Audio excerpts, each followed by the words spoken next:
දෙරණ හදපු තරු අතර මන් දැක්ක කුහකම ජරාම තරුව ඔයා නංගි. ඒ මිනිස්සුන්ට පුප්පලා රවලා ඔරබලා ගස්සල යන්න ඔයා කවුද? ඔයාගේ අම්මා හිතන්නේ ඔයා ශකීරා කියලා. ජනප්‍රිය ගායන ශිල්පිනී විදූෂා රාජගුරුගේ සහ තිසංකගේ ගැටුම උඩුදුවයි. දෙරණ ඩ්‍රීම් ස්ටාර් හි විශාල ආදරයක් දිනාගෙන සිටි ජනප්‍රිය ගායන ශිල්පිනී විදූෂා රාජගුරු ගැන ආందోලනාත්මක කතාවක් මේ වන විට පැතිර යනවා. මේ සිද්ධියට හේතුව වන්නේ බැතිගී ප්‍රසංගයකදී දෙරණ රූපවාහිනී නාලිකාවේ නිවේදක තිසංග කරපු ප්‍රකාශයක් හේතුවෙන් සංවිධායකින් අපහසුතාවයට පත් කරමින් ගීත ගායනා කිරීම ප්‍රතික්ෂේප කර විදූෂා එම ස්ථානයෙන් පිටව ගොස් ඇති බව ඔහු ප්‍රකාශ කරනවා. මේ සිද්ධිය පැහැදිලි කරමින් විදූෂාද සටහනක් තබා තිබුණේ මෙලෙසින්. මේ විදූෂාගේම සටහන. නුවර ඉඳන් රත්නපුරේ ආව බැතිගී ප්‍රසංගය.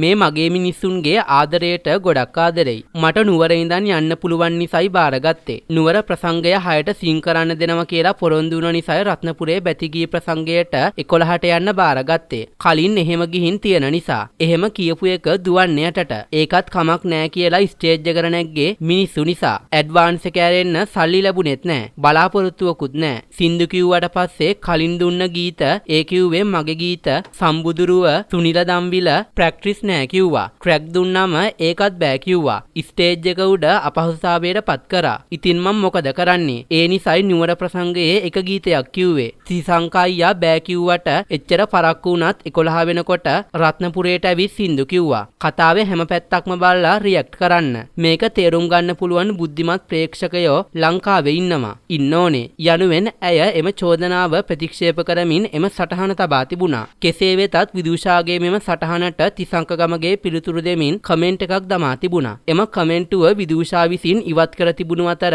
එම ඉවත් කළ කමෙන්ටුවේ සඳහන්ව තිබුණේ මෙවන් දෙයක්. බයිලා එපා. වැඩේ වැරදුනාම දැන් අනුකම්පා. ඔයාගේ අම්මා කිව්වා කොළඹ ෂෝ 4ක් අත්හැරලා තමා නුවර එක බාරගත්තේ. ඊට පස්සේ තමා රත්නපුරේ බාරගත්තේ. අපේ සල්ලි දෙන්න අපිට බෑ සින්දු කියන්න. අපිට රත්නපුර යන්න ඕන. අපි ගොඩක් වැඩ කරන අය. කවුද ඔය තිසංග කියන නිවේදක? ඌට ඉක්මනට අපිව දාන්න කියලා වටේම ඉන්න අයට තර්ජනය කරලා ඇවිත් එකක් කියලා නිකන් පොර සීන් එකක් දාලා ගියා. දෙරණ හදපු තරු අතරේ මන් දැක්ක කුහකම ජරාම තරුව ඔයා නංගි. කැත වැඩ කරන්න එපා. ඔයාව ගෙන්න ගත්තේ නුවර ඔයාට SMS එක් කරපු අහිංසක මිනිස්සු නිසා. ඒ මිනිස්සුන්ට පුප්පලා රවලා ඔරබලා ගස්සල යන්න ඔයා කවුද? ඔයාගේ අම්මා හිතන්නේ ඔයා ශකීරා කියලා. වැඩිදුර යන්න අමාරු වෙයි ඔයාට. සමාවෙන්න. බොරු බයිලා එපා. යනුවෙන් තිසංග විදූෂාට පිළිතුරු දෙමින් කමෙන්ටුවක් එලෙස එක් කරලා තිබුණා. මේ ගැන ඔබගේ අදහසත් පහතින් කමෙන්ට් කරන් යන්නත් අමතක කරන්න එපා.